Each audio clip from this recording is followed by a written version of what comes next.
after 9/11. So it's by no surprise that that was by far one of the highest ranking memorable moments. But he talked about a lot of the work that we do as practitioners went into effect after 9/11. And so it's an interesting one for us to think about. Our next speaker is an accomplished researcher and scholar with more than 150 academic and professional papers, including widely circulated white papers on communication during disasters. He has more than 50 academic and professional articles and publications, and he is the author, co-author, or editor of 9 books. He has served as a faculty member at prestigious universities and has taught up to the advanced graduate levels. His innovative programs and highly sought-out curriculum offerings have earned him an international following. What I love about our next speaker is he said, my leadership lesson is I'm a believer that you should know what you're talking about. So look at your neighbor and say, I hope you know what you're talking about. Look to your other neighbor. I hope you know what you're talking about. Because if not, he will let you know. His other leadership lesson is to speak first to understand, then seek to apply, and seek to be understood, which means in my mind, I have to listen with the intent to understand and not with the intent to have a comment or to speak. So actually listen. And I learned I cannot listen and talk at the same time. It's just not going to work. One other thing you should know about our next speaker is that he is not satisfied with simple solutions. And he's multilingual in business. So that's a good thing to know, hence the term business continuity. He also appreciates people who are interested in learning, and he's fascinated about that. And guess what? He's not here to bore you. He also wants you to come up and talk to him after this conversation is over because he encourages your feedback and your participation.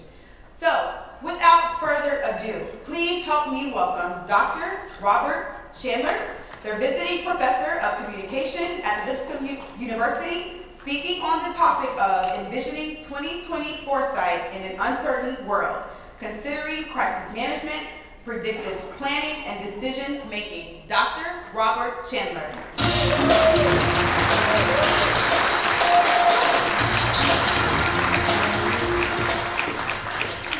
All right, so they said that my clicking device was, oh, here it is. I know it'll be over somewhere. Good morning, class. Welcome. I'll collect the homework in just a few minutes. We'll have the quiz, and we'll get on with it. I love being introduced as I'm the only thing between you and lunch. I don't feel intimidated at all now with that, and so thank you. I thank you. But let me just do really quick. Some of you know that one of the things I do, I'm not a therapist, I'm not a counselor, but I am a volunteer with our Veterans Counseling Center on campus and with our Student Crisis Center. We have an epidemic of people struggling with a variety of emotional and psychological issues, not the least of which are those who are military veterans and those in the first responder field. If today is an average day, if it's a typical day, if it feels like a typical day to you, we're going to have 2 veterans or emergency responders who will commit suicide today. Before we're done today, we will have a number of young people and students. We will have a number of people attempt suicide today who have survived trauma or have been through. In fact, recently in the news, you may have seen something which isn't talked about very often. If I could just say one thing before I talk about any of the research or applications that I do, please make a note of. If you remember one thing, remember 1-800-273-8255, 1-800-273-8255, 1-800-273-8255. That is the National Suicide Prevention Lifeline. And for those of us who keep safe zones in our offices or in our workplaces or deal with questions, I'm always available to talk. I'm not a therapist, I'm not a counselor. I can get you, though, to the right people. And I know that there's enough people in this industry who are dealing with a variety of stresses. and there's nothing wrong with you. This is a real problem, real issue. 1-800-273-8255. All right, that's my commercial. It's something I actually believe very strongly about. So let me talk about this. So the process of today's project is to talk about decision making and to talk about what goes wrong with decisions. Let me see if I can get these up. And the question I'm asking most often is decisions. What were they thinking? How in the world did they decide that? And if you've ever had this conversation, then you know it's perplexing at times. Because human beings are supposed to be logical, rational, analytical, organic computers, right? But the reality is we're not. The reality is that we're very non-rational. We're emotional. We're not completely calculating of all available evidence and input and reaching a thoroughly researched and analyzed decision making. Our decision making in the best of times is flawed. I know, not you guys. I get it. Nobody here has ever made a bad decision. All right, you can come later and tell me and say, Bob, I don't know what you're talking about. You know, I just never made a bad decision. I have, fair enough. You know, there's nothing wrong with saying that. And the reason that we make bad decisions is not because we're bad people, but the reasons is that we really have a variety of factors that are influencing our behavioral choices. That's the psychometric stuff I study. That's the fun stuff with it. The problem is that we make bad decisions in the best of situations. But when we're put in high stress and critical decisions and we raise the intensity of the environment of trying to make decisions, we don't suddenly magically get better. Actually, we become even more dysfunctional at making decisions. We become even more non-rational decision makers. And it's amazing what we delude ourselves into doing about decisions. So if you make decisions in high uncertainty environments, I don't know what the outcomes are. There's multiple complex factors at play. There's diverse influences that are happening to me. All of these things are happening with both intended and unintended consequences looming over the horizon. Sound like any decisions you face?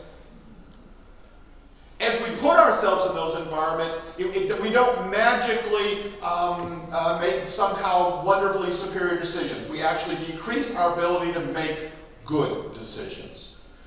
Decisions that are evaluated in a retrospect. We do a lot of decision-making research, and I have people that they evaluate decisions at the time they're making them. Is this a good decision? Yes.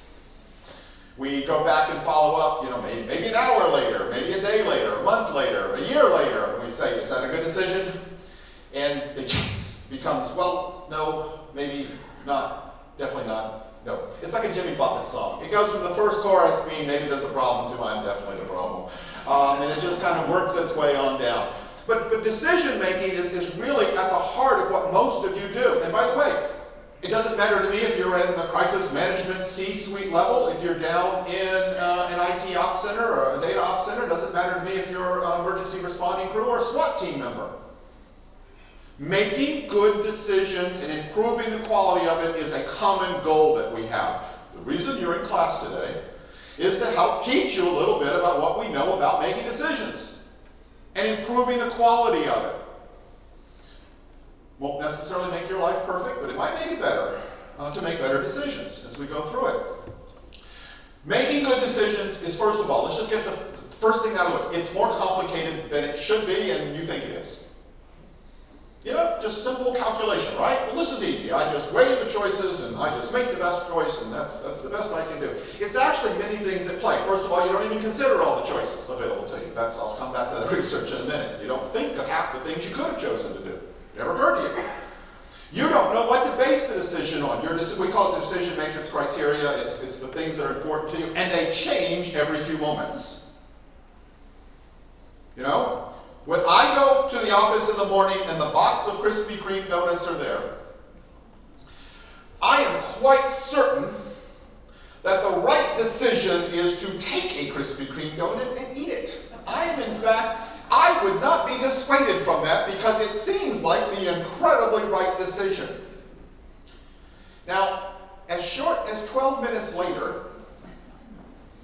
I might tell you that was not a good decision.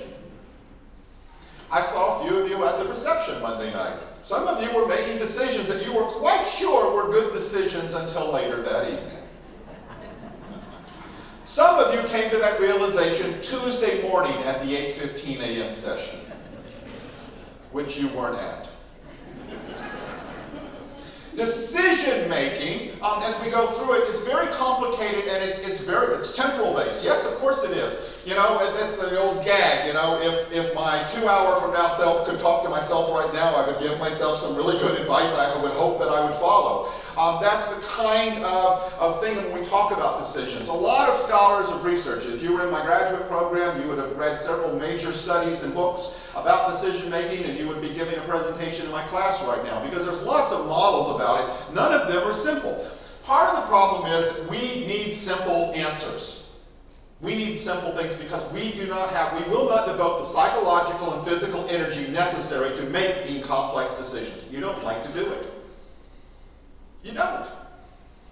You know, I mean, can you imagine walking into the supermarket and you're going to make a completely tabula rasa decision about which brand of coffee to buy? Or whether to buy ground or whole beans, K-Pods, and that you would start researching every variable about coffee. You would know every ingredient. You would know how the decaffeinated coffee is decaffeinated. And they run acetane through it to get the caffeine. Now, you may think differently. If you thought about where it was sourced, if you thought about, goodness sake, it's hard for me to be exhausted to think about all the variables that you could go into choosing the coffee. In fact, what you do is you use lots of, we call it heuristics. I don't know if that word means anything. They're heuristic shortcuts.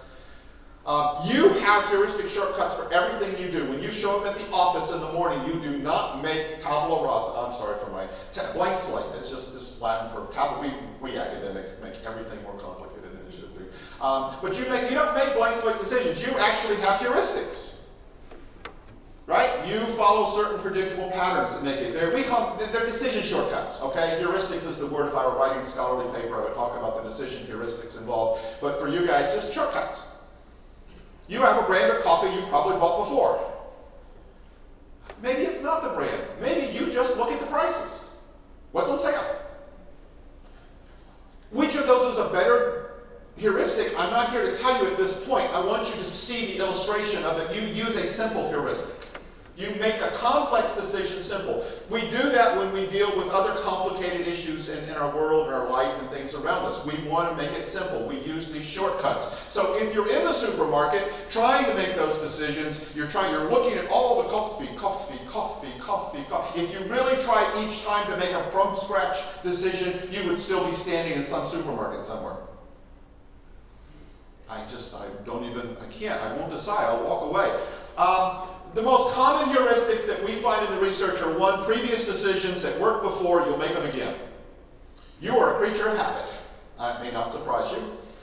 But if it's happened before and you've done it, you're likely to do it again. You tend to replicate things.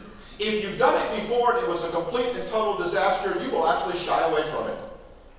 If it caused you pain, hunger, poverty, you may not do that again. Now, if it caused you some other benefit, you'll put up with pain, hunger, and poverty. Yes, a gambler will get such thrill from their decision heuristic that their mortgage money goes on the roulette wheel each time. Yes, I mean, it's not that you're always going to act in your best interest. There's going to be a heuristic that past positive experience is a good predictor for decisions. It's not a good predictor for good decisions. Watch what I'm doing here. It is a good predictor of how you're going to decide. It's not necessarily a good predictor for what's the best decision to make right now. Today may be different. This situation might be unique. We typically focus on a very small, sometimes one. If you're a shopper who goes down the supermarket aisle and all you care about is what's on sale, what the price is, then you're down to one. Most of us say, well, price, yes, but it's very few. It's very, very few. When we talk about these decision heuristics, why is it important to understand that? Why am I bothering this in this important course you're taking? Why am I bothering to tell you this? Because it does predict us to understand what leads to good and better, or worse, bad, decisions. How does it lead to us, and what does it do with us? What we find is when we use simple heuristics, one or two variables on a predictable pattern based on habit, the more complex the decision in front of us, the more likely we are to make bad decisions. Because real decisions involve complexity. When you're trying to look at a number and make it worse, you're trying to predict the future, you're trying to understand consequences, you're trying to understand that future self. I wish I had a phone that could call through time and just call my future self and say, could you just let me know how? Unfortunately, that's not available to me. It's not available. So complex and critical decisions require us to change the way we think. There you go. Underline that exclamation mark. It requires us to change the way we think. Change the way you think. Oh, I'm sorry. What was the introduction? The person next to you. Change the way they think. Because your decisions, I know, were all good. But that person, whoever's next to you, they really need to change the way they think. So if you face complex decisions with many kind of variables, then it calls us to that. So if you look at the kind you know, if we're taking shortcuts, have you ever tried to take a shortcut that turned out to be not a good detour? You know, I'm going to save some time and cut through here, and it ends up, no, that's blocked, that's closed, no, it's worse now, I'm worse off than if I just stayed where I was. One of the problems with these shortcuts is they lead us down to some dead ends. They lead us to some roadblocks. They lead us to some bridge out in spots, and now we've got to reverse course and go back or deal with the consequences. So what are some quick things to take away? Here's those of you taking notes, those of you that have not gone back to social media, don't mind. I'm just going to talk a bit more. But why do we make bad decisions? You know, what are some of the main categories? So let me just go through some questions about decisions fail. First of all, there's a lot of great resources out there on terrible decisions.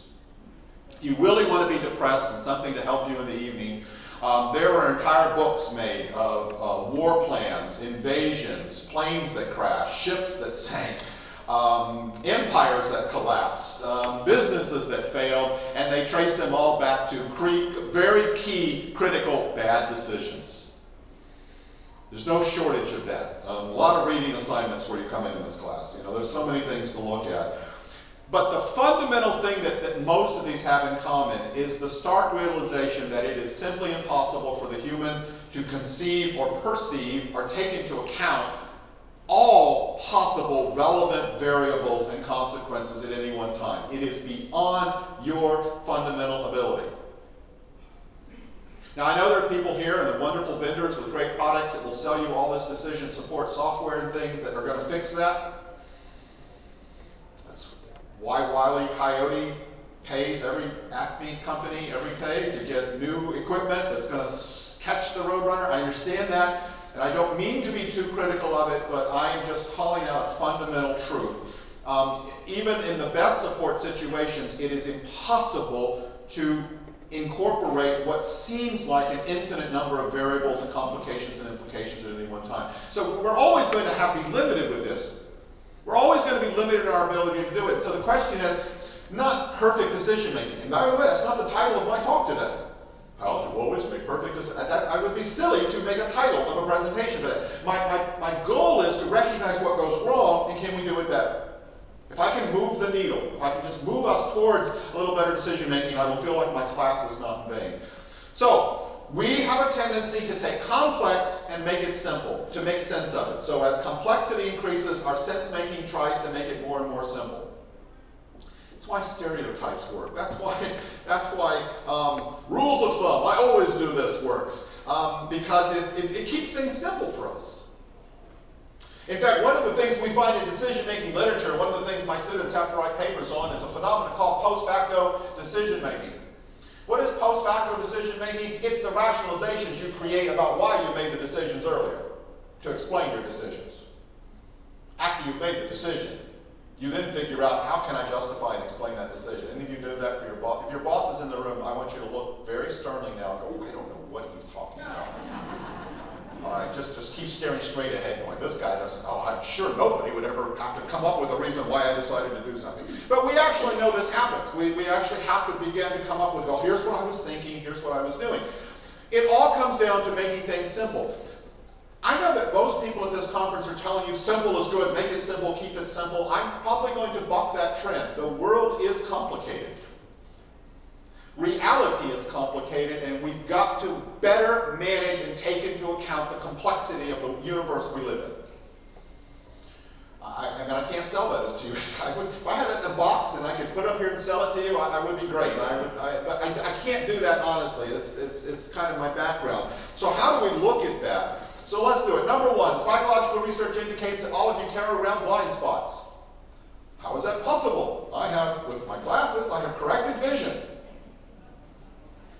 But in fact, study after study indicates you just don't see some things right in front of you. You don't recognize them as important or meaningful. You don't recognize that particular aspect or variable. You don't hear it. You don't see it. You have both physical and psychological blind spots. All of us do. People can say later, you know, it was staring you right in the face. I didn't see it. I did not take into account what you were saying. I did. Now that you mention it in retrospect, yes, I guess I should have thought. Blind spots. How do you recognize blind? I've got some tips at the end of this presentation, but you should be right now thinking about it. How do I overcome blind spots? How do I avoid the simplification of overlooking things? Yes, it has to do with critical listening, active listening, as we talked before, or the introduction you got. I'm a big advocate for changing the way we listen, to change the way we perceive. Be more active in terms of it. Vigilance is a word I use all the time in terms of perception. You've got to be mindful, vigilant. Be aware of the blind spots, because we know that a lot of decisions are made because I didn't take that into account. We didn't see that. We didn't hear. Somebody says you've got a problem with the O-rings on a launch boost assist, that at certain temperatures, yes, but the likelihood is happening very small. We're not going to stop anything. We're not going to delay a major multi-billion-dollar operation because of that. It's not that the engineers don't understand, right? No. I need this. I need this in a box. I need this to be simpler. The second is trained incapacities. This is one that I'm a personal fan of trying to raise awareness of. So normally when you think of training, any of you well trained? Normally we think of training as giving you a capacity for something. I'm making you more equipped to do something. What we have found is the more sophisticated your training is in any one area of expertise, any one way of doing it, one way of looking. Pick any profession. You're trained to be a lawyer. You're trained to be an accountant. You're trained to be an engineer. The more, better, deeper, richer, thicker your training is, the more incapable you are of perceiving or seeing an issue or a problem that's not in the realm of your training. If I'm an expert on how to use a metric hammer, think about it for just a minute. If I'm an expert on how to use a metric hammer, I see everything as a metric nail to be put into place.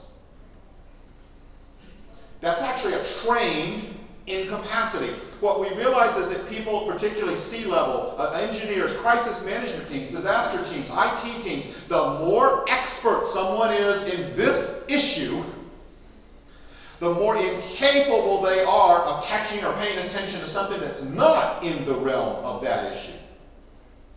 It's always an electrical problem. No. You know, the more we separate ourselves, so a lot of talk, in fact, one of the areas of my current research projects are human technology interface, and we're now writing software, for example, to separate us further from mechanical systems and things, because we want to see it as a software issue. And that's relevant. That's relevant for the research we're doing in healthcare and hospitals, where employees are designed to monitor a device, a medical device, in a patient's hospital room. It matters if I'm a jet pilot operating a Boeing 737-800 MAX. If the software is now doing some of my work for me, but I'm now one further step removed from the whole idea of interface with it, trained incapacities, gives me a very interesting idea in terms of doing it. False dichotomies. The third type of decision-making flaw that we find in the research is you believe your choices between A and B. We can do A, we can do B. What's wrong with that? Isn't that good? Isn't choice good? By the way, choice is good. The problem with the false dichotomy is the fact that you assume the choice is between A and B. What are you not considering if you see the choice is always between A and B is you're not seeing C, D, E, F, G, H. One of the things we've learned is that anybody who says, you're either for me or against me, you're either part of the solution or part of the problem, and you can't be critical and be a team player. It misses the point. False dichotomies lead to bad decisions. It misses the idea of win-win strategies. It misses the idea of super decisions. It misses everything. So false dichotomies are the third dimension that we find in terms of bad decisions. Loss aversion. Any of you in risk management probably do a lot of work with loss aversion. Loss aversion basically says that when we make decisions, we are more motivated to not have something bad happen than we are motivated to have something great happen. Right? You say, but Bob, the probabilities are the same. You roll the dice, you have as much chance to win as you do to lose. Doesn't matter. The chance, I focus on the chance to lose. Loss aversion. I won't make this. If I'm going to save the company, that's great, but I'm not going to worry about saving the company today. I'm going to just focus on making sure that I'm not blamed for whatever's going wrong. I'm going to play it safe, be cool, keep my head down. What is it? CYA? There's some abbreviation there. I'm going to do this because the loss aversion dominates the idea for the big win. And we know this. We know this from a lot of different situations. It doesn't necessarily mean that you get good decisions. In fact, statistically, rationally, calculatingly, the better decision might be something else, but we act on loss aversion. We don't act because it's the best decision. Anchoring. Anchoring biases, whatever you start with, is going to be an anchor for the right. Any of you do negotiation or you're trying to make decisions, the opening bid, opening price will anchor the negotiation, how critical the opening bid is on any price. We do this in study after study. If I tell you what's an acceptable loss, it anchors it. And if you plot recovery time, return to operations, you understand the anchoring bias will actually affect later decisions. In fact, in our research, we can even tell people we're going to anchor this, please don't let it influence further decisions. And guess what we find in the studies? It still influences further decisions. That's why the guy selling you a car always wants to know, so what are you willing to pay? What's your budget? They don't volunteer with what the car costs. They need an anchor first. They need that first because everything else is based upon where you start. Anchoring biases. If we have certain expectations for the things work, and so we know anchoring does it. And anchoring is a wonderful psychological thing. You are tied to that for everything else that goes on. By the way, there's some great research on that if you want to see it. Framing, the box that you put in, framing. How you, what is it, the modern word spin? I'm trying to think what the modern words of how you spin it, what, is this a financial decision, or is this an operational decision, or is this a quality decision? That, if I can give case study, I can give you the same case study and just change what I ask you and frame it differently, and you will actually tell me the better decision is something different each time. Say, but how could that be? Isn't a good decision a good decision? Well, a good decision is a good decision in whatever you tell me the frame is. Right? So if you have a relationship with a significant other, and I say, what's a good decision about how much to spend on Valentine's Day? You may give me a different answer if I frame it and say, what's the most economical thing you should do versus what's the most likely to keep your relationship positive versus which one are you going to regret tomorrow after the box of candies have been eaten? I change the frame, a decision looks different in each way. Now, you say, well, Bob, why are you talking about Valentine's Day? I'm trying to illustrate a concept that I think applies in the kind of decisions that you're forced to make. Who defined the box that you put it in? Who set the parameters, and how are you being influenced by things that you're not even aware you're being influenced by? That's all this is about in terms of framing. Confirmation. You guys all know confirmation bias. Anybody who has an opinion on any topic, one of the things that we know happens with humans, and yes, on social media too, is we go and look for evidence that supports our preconceived notion, and we ignore evidence that rebuts it. No, I'm logical. I would go find objective and neutral sources. Yeah. What we know is that what humans do is we start with our opinion and we go and find support for it. Now, why does that matter? Well, if I know what the course of action is, I'm going to go find stuff to prove it just so I can push this through and make sure this is the thing that we do in the middle of this crisis. Confirmation is a real phenomenon. You have to challenge confirmation bias. You have to challenge yourself. You have to challenge your team members, because what we all do is go to look for more evidence to support what we already believe. I'm a big believer in advocacy. I have no problem with debate. Get your evidence together. Bring your stuff to the table. Just don't pretend that the other evidence doesn't exist. That water bottle just leaked off of the lectern. And it's a lectern, not a podium. Sorry, that's a professor in the beginning. I hear people keep talking about that as a podium. You can't stand. If you stand on that, you're going to fall. I hate knowing Latin. One of the biggest challenges with this is confirmation bias.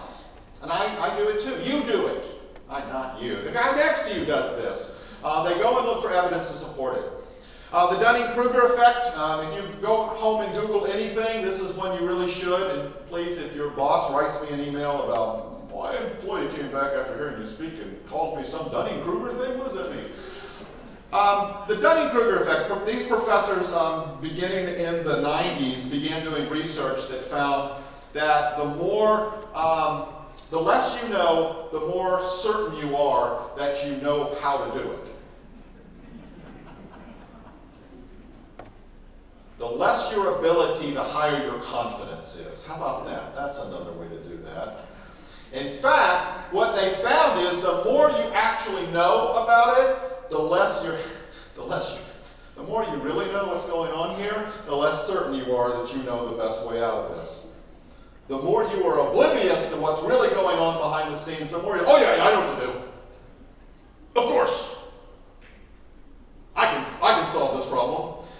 Isn't that something? Knowledge is humbling a little bit. Knowledge is, it's the more dramatic somebody is that has the solution that works all the time, the more I am skeptical. Effect. This gets applied now to a lot of CEOs of companies. There's a good article recently about the President of the United States where they applied the Dunning-Kruger. It's interesting. This is very timely politically. I'll leave that up to you to read that. The less you know, the more confident you are that you have the answer in terms of doing it. It's kind of interesting. But it does happen to decision making. It's part of the thing. And so part of this is to recognize that. It's related to overconfidence. So even if you do know something, the idea, in fact, we have found that overconfidence leads to bad decisions. Generally speaking, humility and uncertainty is a good thing for decision makers. And I know that probably violates your stereotypes, but I actually train. You should be humble in making decisions. Oh no, good leaders, even if they're wrong, they're loud about it. And they just keep plowing ahead. But actually better decisions come from people who are willing to question, maybe I don't know everything. Maybe I should actually listen. Maybe I should find some contradictory evidence. That's what the research is telling us. The idea of confidence and overconfidence. Failure to consider all available options. It's amazing when all these things come together that we still do not consider a diverse range of options. So I took framing and anchoring. We did a supermarket. I met some folks from supermarkets that were here at the reception the other night. We did a supermarket study. Do you know that we can change sales of ground beef if we put it in the same packages? It looks the same. It's the same color, the same price. And the only difference that we make on the ground beef is one is labeled 20% fat content. The other is labeled 80% lean. Oh, I know, you guys are analytical and you're saying, but Bob, those are the same thing. I go, yes, they are. Which one is bought off the shelf first while the others are left there? Yeah, the 80% lean is bought. And when you exit interview people, they say, well, I wanted this one because it sounded a little healthier. That one's got 20% fat in it. Yeah, you're getting my point. Thank you. Isn't human decision-making a marvelous thing in terms of doing it? Failure to consider all the options is like that phenomena. It's very much like it. It's just that you you get an idea? This is what we ought to do. Do you know that Paul Nutt, Dr. Nutt, which is a great name for a professor, but that's a whole other story, and great published research, you can Google his research and find his research, he found that individual leaders about more than 85% of the time consider one option when making a decision. They only thought of one and considered one and explored one, and that's what they ended up doing. 85% of the time, individual leaders. Groups, teams, organizations, still greater than 70%, a little bit more than individuals. So what's the big deal? So this is the one way to solve the problem, let's just do it. I find some evidence, concurring bias, I get my stuff together, let's just do it. What's wrong with it? Well, the problem is that Dr. Nutt's finding indicated that those who consider only one option have a greater than 50% bad decision failure rate. More than half of the time, it turns out to have been the wrong decision, or a poor decision, or a bad decision with negative consequences. Most of the time, we don't consider multiple options, and more than half of the time, not considering multiple options ends up being a bad decision.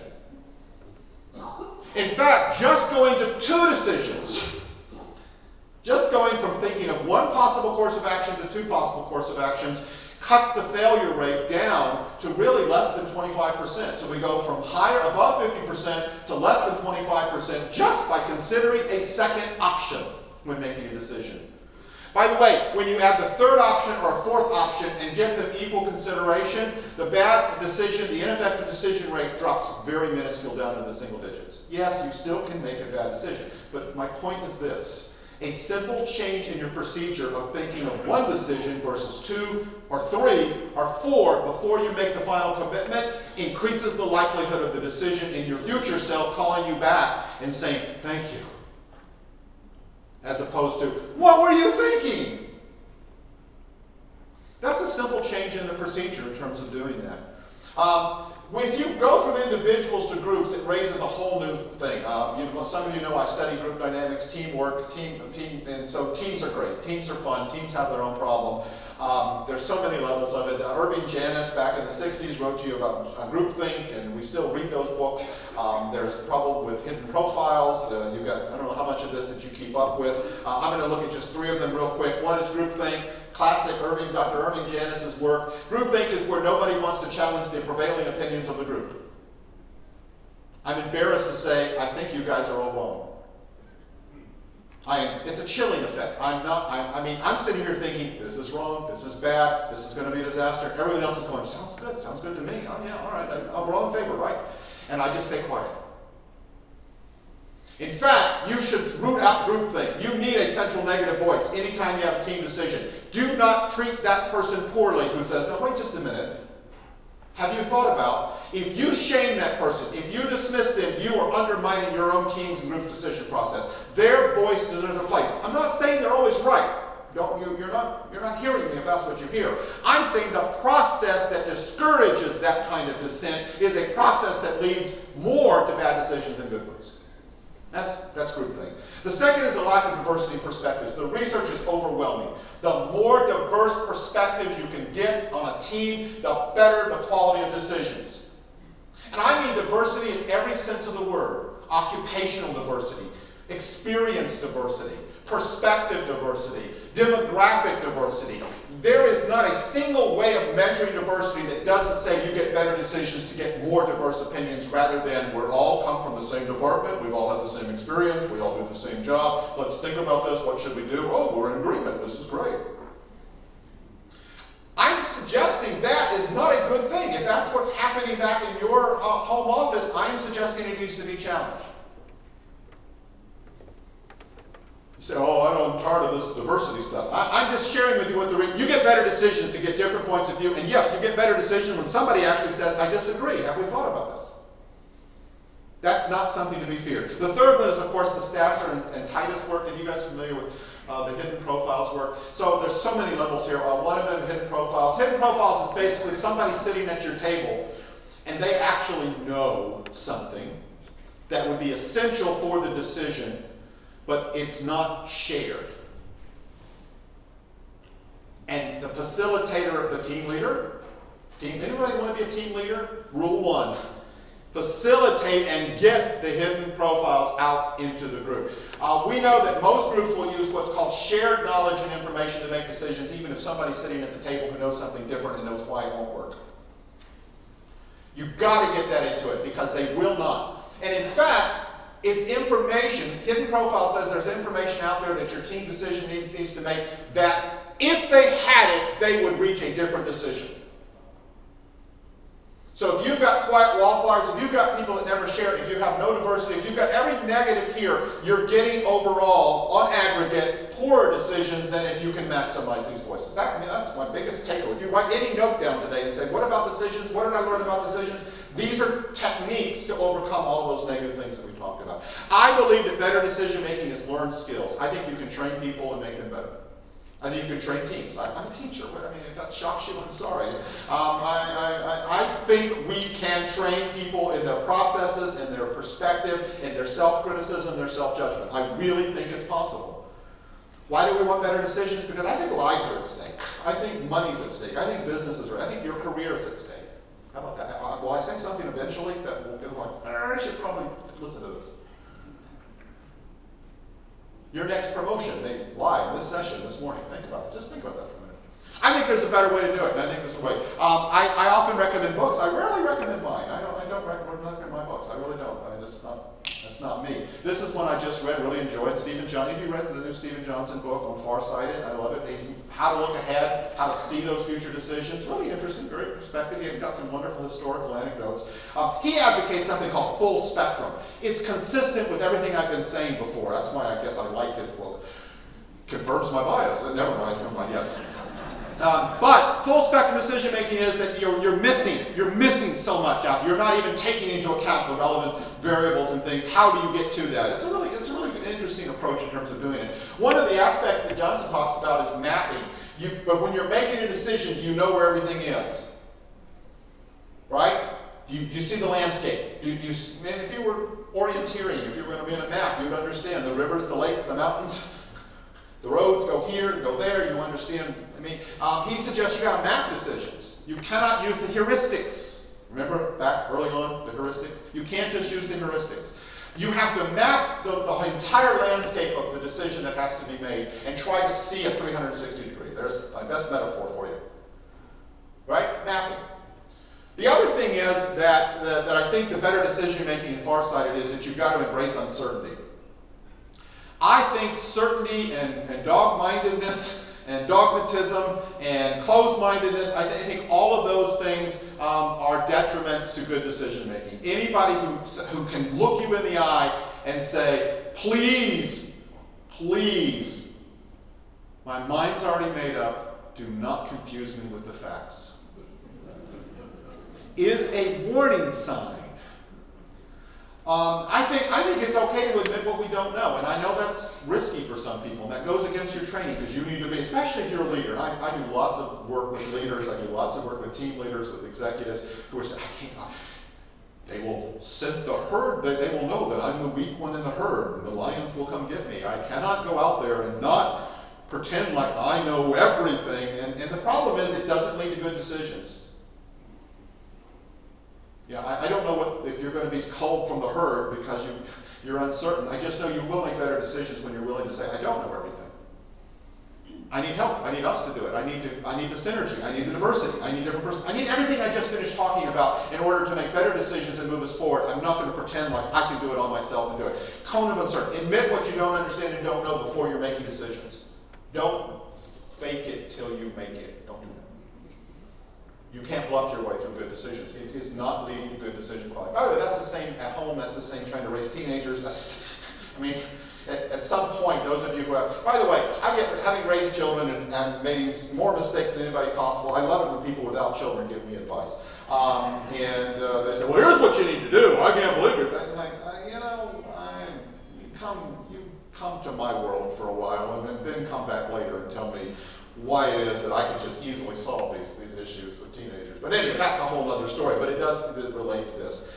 There's some wonderful case studies. I'm not going to go through them. I sometimes, when I teach my class, I have my students read the case studies. We talk about them. But if you get a chance and you want to do it, there's several books out there that compare the decision-making process between the weapons of mass destruction and the Iraq War decisions, and the decision-making process on the hunt for Osama bin Laden.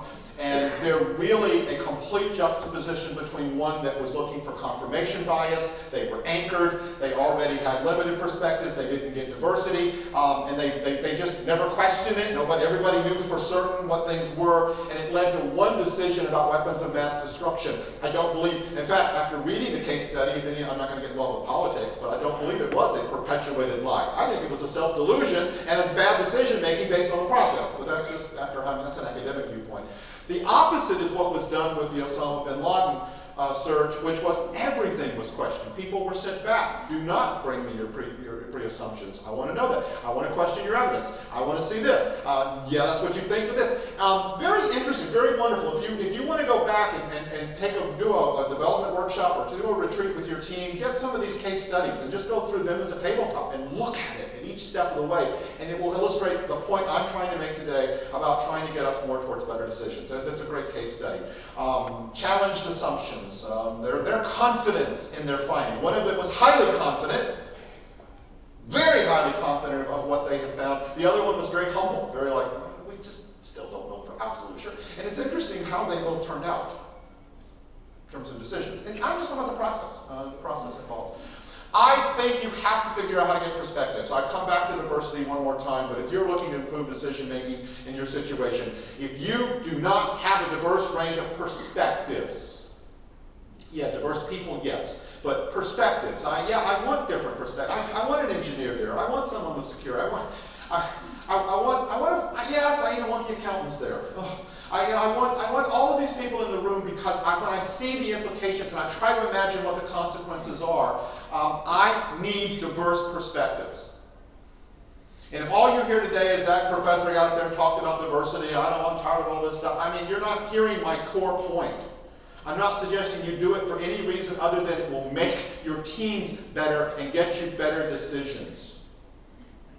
It's worth it for that alone. Gain perspectives.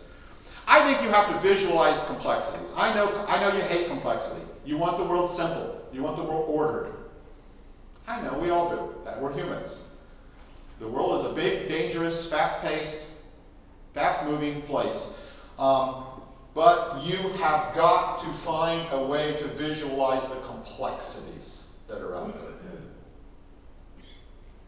Moving parts, clockwork. Unintended consequences is one of the biggest indicators of bad decisions. We didn't anticipate this. Right? We didn't expect this. You know, it's when we did the debriefing on the Air Canada, anybody from Air Canada here, when they switched from imperial units to metric units for fueling jets, they made the shift except for one particular jet, the Boeing 767, which they kept on imperial units at the time. And they said they could not imagine that there would be a mishap with putting the wrong amount of fuel on a jet. Now you sit here now with brilliant hindsight, right? Going, well, and by the way, what is it? 60,000 pounds is different than 60,000 kilos. And apparently the plane runs out of fuel somewhere over Saskatchewan with the wrong amount of fuel on board. I mean, do you see, how do you see that when you say, well, we didn't even think about that. How could it be possible? I mean, everybody knows we have the one jet that's going to keep using the old system. People would just have to remember which jet they were on, which system it was. Anyway, visualize the complexities, visualize the implications, the consequences of it. My students always get entertained when I say, I want you to imagine the unimaginable. Of course, they say, but if it's unimaginable, Professor, how can I imagine it? And that is, in fact, the whole point here. How can you stimulate yourself to see what you're not already predisposed to see? Yeah, it involves creativity. It involves everything we're talking about, diversity, looking at information you don't normally look at. Changing your perspective. Changing how you frame it. All of those heuristics before you're going to have to drop for a while and come at it and look at it with a different way. You know, look at it the way, if you're not an engineer, look at it how an engineer might look at the problem. Look at it the way someone else might look at the problem and try to see that. Imagine it, and it leads to better decisions. As you look forward to your future self, Every decision, it relies on some degree of reliable predictions about the future. Are you good at predicting the future? I'm getting a lot of head shaking no. So none of you, did you guys buy more stock this morning or sell stock? Which way were you? Are you certain you did it right? I mean, the problem with predicting the future is that there's a lot of complexity. You know, butterfly effect? Does that ring a bell with anybody? You know, there's so, what is it, the butterfly flaps its wings somewhere in the savannah of Africa and suddenly we have a typhoon in the Philippines, and how is that connected? The world is very complicated, so the question is, how do we begin to see it? One of the other kinds of works that I've been teaching my students about now is trying to visualize the future. I love this technology, by the way. I don't know if any of you have seen these new trucks on the road. I think it's the best illustration I can give. They actually have a front-loaded camera. Have you seen these? They have the front-loaded camera on the truck, and it projects a live, real-time image on the back of the truck, so those of you who are going to pass it. Now see, that's a solution to a problem you may or may not have realized existed. I'm going to go around this truck, but actually now I got a real-time visual and a little solution. Can you visualize what's around the truck? Can you see that very clearly? What are you using to get a view of that and to see that particular kind of innovation as you're going with it? And that's really the challenge of it. Dr. Philip Tetlock, he is a professor at the Annenberg School at the University of Pennsylvania. And has a number of actually really good books. Again, I don't recommend my books, but he's got one that's called Good Judgment. I really recommend Good Judgment. Good Judgment's a good book. He's got a whole new work that he's done on what's called super forecasting. He studies how to imagine the future variables. If you're involved in any aspect of this industry where you need to be able to predict consequences, I recommend Tetlock's work to you. Go look at some of his work. Tetlock basically looks at consequence prediction, trying to anticipate it, looking around the bend. And it really is a way of doing it. Super forecasting is a way of developing the idea. Any of you remember the old ancient Greek story about the hedgehog and the fox? No? Doesn't ring a bell. The hedgehog and the fox. And if you remember what Archelaus basically wrote about is that the hedgehog and the fox approach things differently. In Archelaus' story, the hedgehog is the one to be revered. The fox knows many things, but the hedgehog knows one thing. And the hedgehog will survive the attack by the fox simply by knowing the one thing it knows, and that sort of thing. Tetlock turns it around, and he says, do not be hedgehogs. He runs counter to the classic Greek parable. Because the hedgehog has certitude, reductionist, makes the world simple, makes it a straightforward problem. They're confident, they're self-assured, they know how to do one thing and they do it consistently, regularly, and they do it well. They're slow to change and they don't worry about adapting, the world adapts to them. They just curl up with their barbs pointed out. The fox, on the other hand, is flexible, crafty, always paying attention, situationally relevant, right? Situationally aware, situationally adaptive, looking for possibilities, looking for vulnerabilities in the prey, looking for probabilities of what's to happen next, how to be flexible and adaptive. The fox is cunning, the fox is creative. The fox may change its strategies if it's not working. Okay, so what's the point? Tetlock, and basically what the point of this whole work is on super forecasting is that you can live your life as a hedgehog, and yes, you have one thing that you do, and based upon the research I just shared with you, you will tend to make poor decisions. Where he points us to is that you need to be the fox.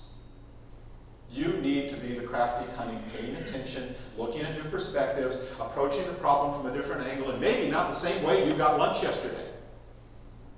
Today's lunch might be caught very differently. The fox is the one that's created for doing it. The fox, according to Tetlock, is the better forecaster. It is what Tetlock calls the super forecaster because they are nimble, because they are adaptive, because they do not have one way of doing it that they do all the time consistently. The fox, if you go back now, remember the first book I mentioned, Johnson's book? The fox would be the full spectrum.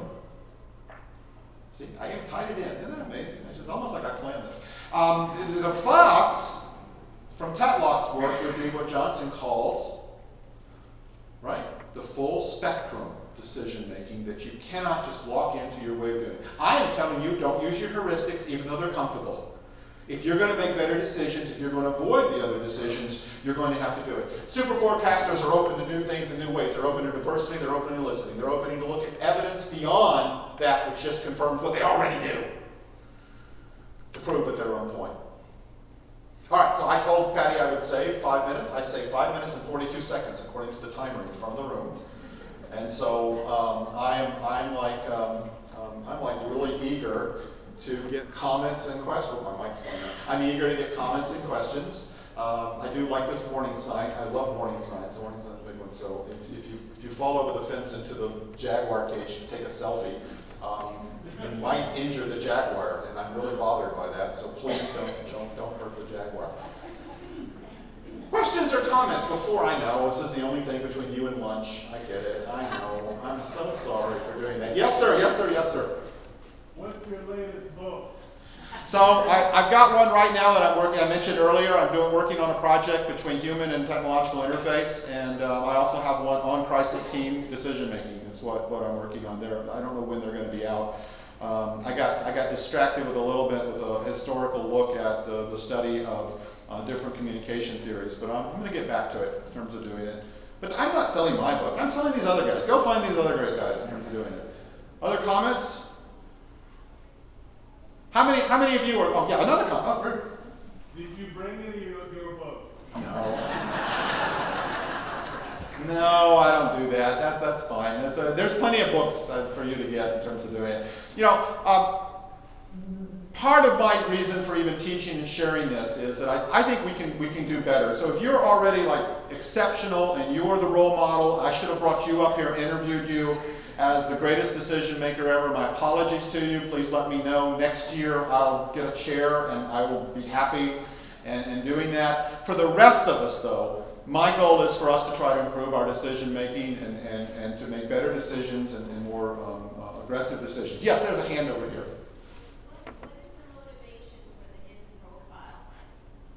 So hidden profiles is the research that's been done that has to do with that people won't speak up. So there's two motivations. Part of it is it's related to the groupthink. It's related to the shared information bias. One of the things that we find is that most of us have a psychological bias from sharing information that others don't already know. And that we feel that we're intruding upon the group, and we also lack the self-confidence to present that. If someone says, well, this is probably not very applicable, and you guys are going to think this is really dumb for me to say this, and I'm really embarrassed because you're going to criticize me for doing this, but everything you're saying is horse manure.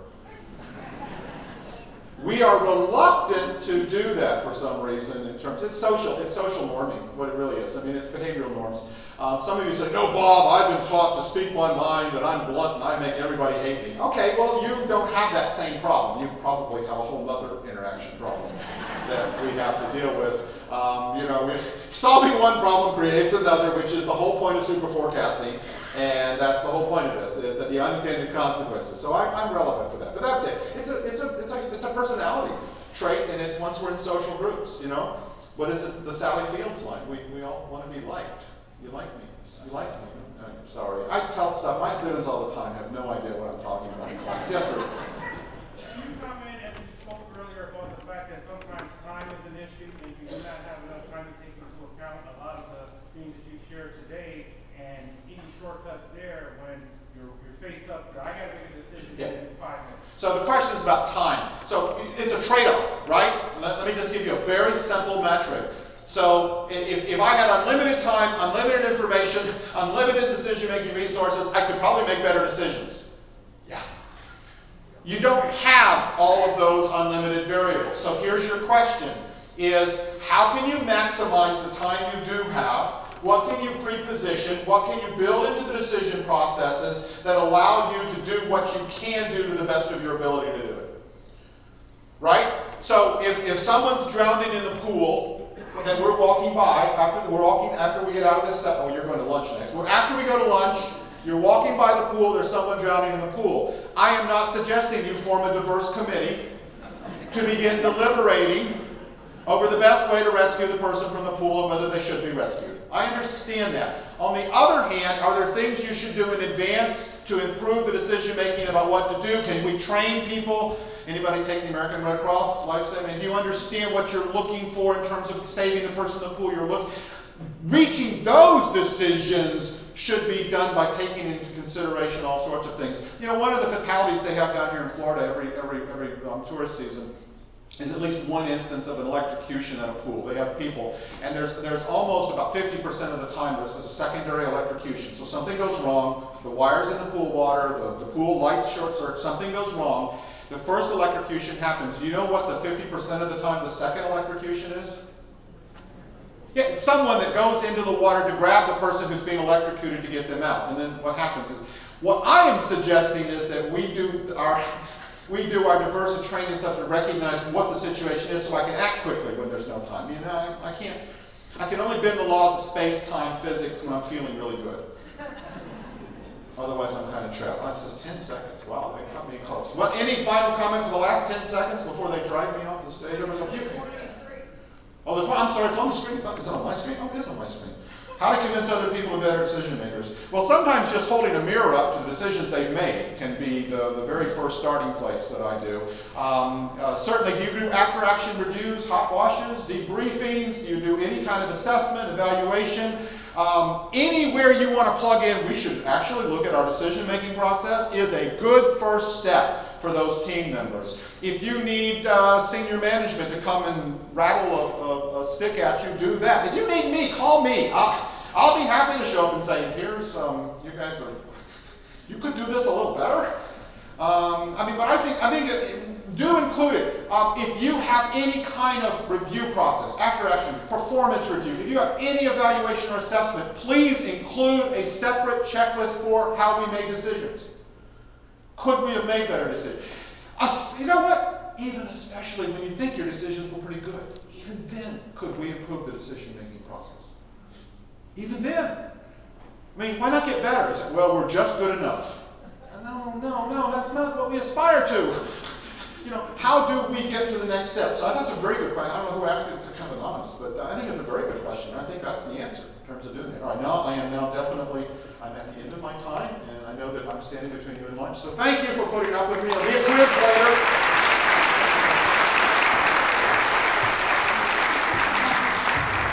Awesome. Well, before you guys run out of here for lunch, one more round of applause for all of our speakers.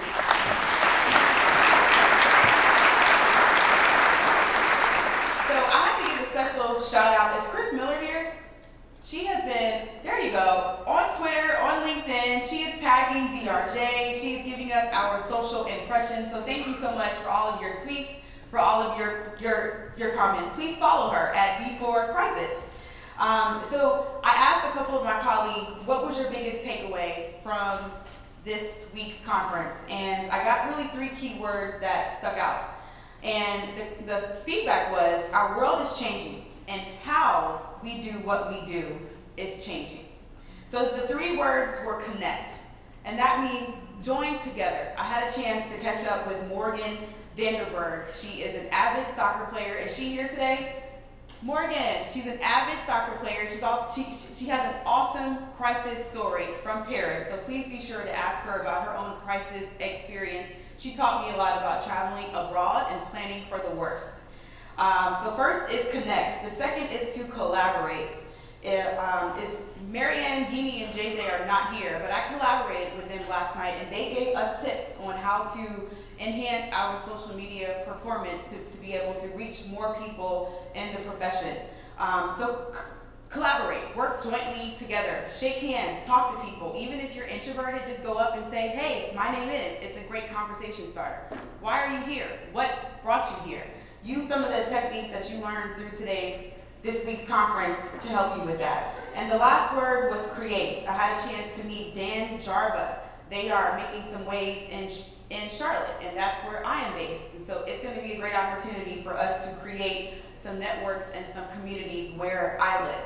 And so the whole point of creating is to bring something into existence that does not exist. So connect, collaborate, and create. Outside of that, lunch will be served in the Vera Cruz conference room. It has been a pleasure being your MC, and I'm excited to see you all at Fall 2019. I will see you in Phoenix, Arizona.